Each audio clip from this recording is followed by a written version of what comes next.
Et maintenant, nous allons faire la connaissance avec les calques de forme. Pour créer un calque de forme, je vais utiliser un outil de création de forme vectorielle. Quand je clique sur mon outil de création de forme, je vois que les possibilités sont nombreuses.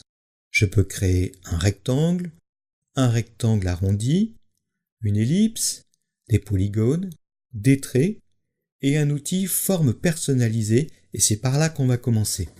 Je choisis l'outil forme personnalisée. Dans ma barre de contrôle, en haut à droite, je vois un menu qui va me permettre de choisir une forme personnalisée. Je peux soit afficher toutes les formes disponibles par défaut dans Photoshop, soit choisir d'en afficher que une, par exemple flèche. Photoshop me demande si je ne veux voir que les flèches. Je clique sur OK car cela simplifie l'affichage. Je choisis une forme, puis je clique sur mon image. Photoshop me propose une taille par défaut. Je vais cliquer sur OK. Et voilà, ma forme personnalisée apparaît. Si je regarde dans mes calques, je vois que j'ai créé un calque de forme. Si je vais dans ma barre de contrôle, en haut à gauche, je vais pouvoir changer la couleur de ma forme, la couleur du contour, l'épaisseur du contour, je vais tourner autour de 1 ou 2, la nature du contour, est-ce que je veux du pointillé, est-ce que je veux du trait continu. Comme c'est une forme vectorielle, je vais pouvoir la tourner dans tous les sens sans aucune perte de qualité. Encore une fois, je peux faire édition, transformation manuelle, déformer mon élément, effectuer une rotation, appuyer sur commande, CTRL sur un PC pour déformer ma forme. Et bien sûr, je peux utiliser l'enveloppe si l'envie m'en prend. Une fois que j'ai terminé, je peux cliquer sur le bouton Valider. Je supprime le calque de forme. Pour vous faire la main, allez choisir une autre forme.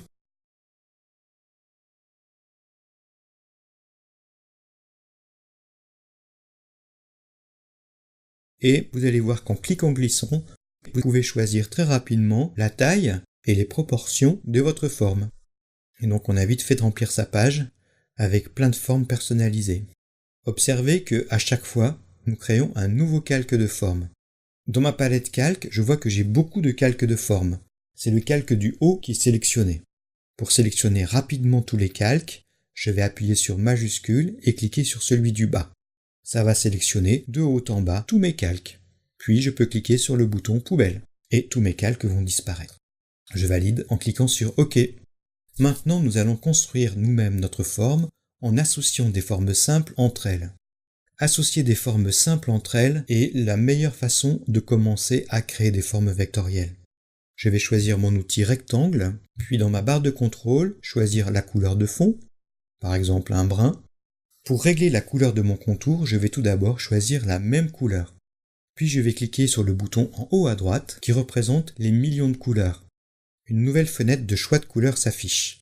Elle me permet de choisir parmi les millions de couleurs. Je veux juste assombrir un petit peu la couleur dont je dispose. Je vais cliquer sur L qui signifie luminosité, puis dans le menu vertical, je descends un peu ma luminosité. Voilà, j'ai obtenu une couleur de même ton, seulement légèrement plus sombre. Après, je peux régler la taille du contour, je vais la mettre autour de 2. Je m'assure que je suis bien avec un trait continu, ça me paraît parfait. Avec mon outil rectangle, je vais créer mon rectangle de base pour créer mon chapeau. Dans la barre de contrôle, j'ai un menu qui me permet de spécifier que, au lieu de créer un nouveau calque de forme, je vais rajouter des formes au calque existant. Cette fois-ci, je choisis l'outil ellipse et je trace mon ellipse. Ce n'est pas grave si elle n'est pas tout à fait bien placée, je pourrai la rectifier ultérieurement. Je fais mon rond de chapeau avec l'outil ellipse encore, et maintenant je vais rectifier mon tracé en utilisant la flèche. Je prends ma flèche noire qui me permet de sélectionner ma forme en entier et de la replacer. Voilà, je peux observer que mes 3 formes sont associées au sein du même calque de forme. Je peux maintenant de nouveau faire une transformation sur mon chapeau, changer sa taille.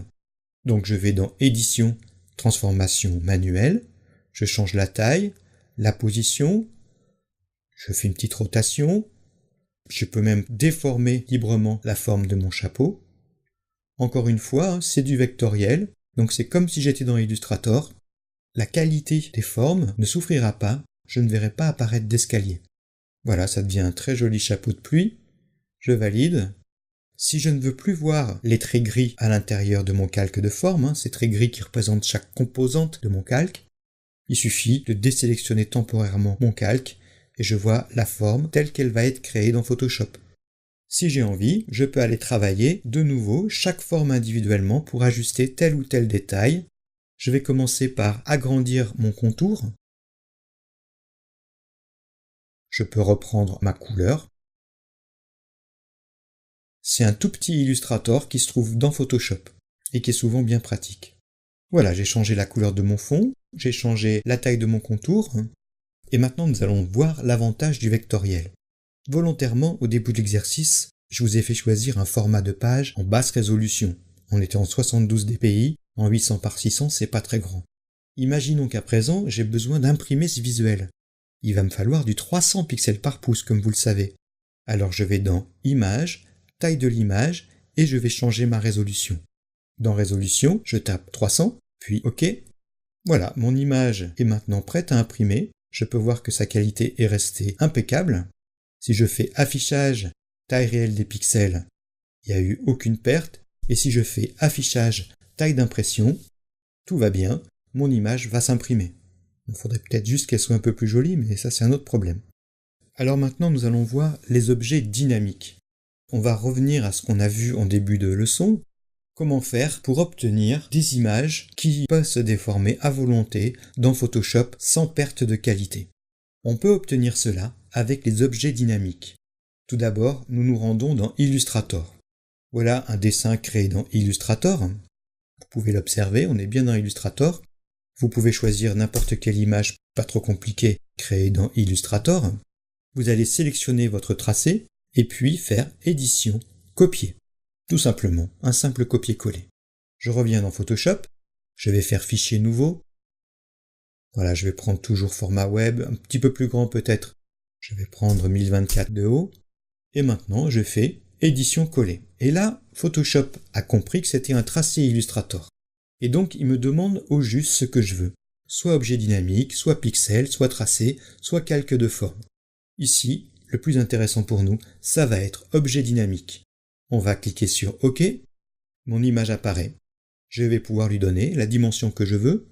Si je veux garder les proportions, j'appuie sur majuscule, tandis que j'ajuste la taille de mon image. Une fois que ça me plaît, je valide, avec le petit bouton dans la barre de contrôle ou avec la touche Enter. J'observe dans ma palette de calque que j'ai un objet dynamique vectoriel, et j'ai la petite icône typique d'un objet dynamique. Comme on l'a fait au début de la leçon, je peux faire transformation manuelle,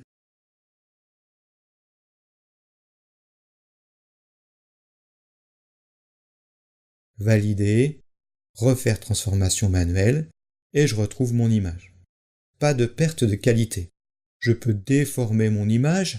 De nouveau, je vais faire édition, transformation manuelle, rotation, déformation en appuyant sur ma touche commande, et l'image reste impeccable. Encore plus fort, je vais pouvoir éditer mon image dans Illustrator. Il suffit de double-cliquer sur l'icône de mon objet dynamique.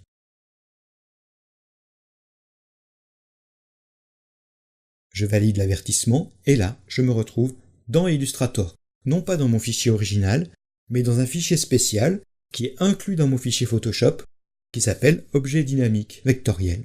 Et je vais pouvoir travailler dans Illustrator. Donc là, ça devient carrément formidable parce qu'on a Illustrator à l'intérieur de Photoshop. Je vais pouvoir faire ce que je veux sur mon image. Là, par exemple, je vais faire un changement de nature de tracé. Je vais dans le menu Objet, Tracé, Simplifier, puis je vais choisir l'option Ligne droite, faire un petit réglage. Voilà, mon image se transforme en une suite de lignes droites. Je peux valider par OK. Je vais enregistrer ma nouvelle image. Je peux la fermer en cliquant dans la petite croix de l'onglet. Et quand je reviens dans Photoshop, je retrouve mon image déformée, mais avec tous les changements que j'ai créés dans Illustrator.